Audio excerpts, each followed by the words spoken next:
শোন, আমাদের গ্রামে প্রবাদ আছে, ধর্মীয় কথা না এটা। এখন যেটা বলছি এটা প্রবাদ, এটা ধর্মীয় কথা না। কোনো মেয়ের যদি একবার হাঁটুর উপরে কাপড় ওঠে আর নামে না বেটা। তুই উঠাইছস হাঁটুর উপরে কাপড়, ও উঠায়নি। হাঁটু পর্যন্ত তুই উঠাইছস, আর এখন সে নামাচ্ছে না। তুই মনে করিস তুই বেঁচে গেছিস না? তুই মনে করিস তুই জিনাই জেনা না? না বেটা, ও তোর সাথে জেনা করেছে, এরপরে তোকে বাদ দিয়ে আরেকজনের সাথে করবে, আরেকজনের সাথে করবে।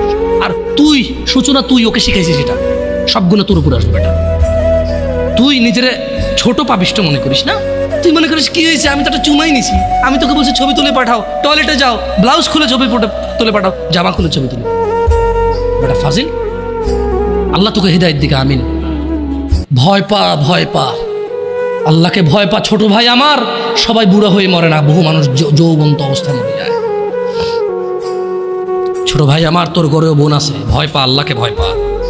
তুই এত বড় অপরাধে লিপ্ত হইস না।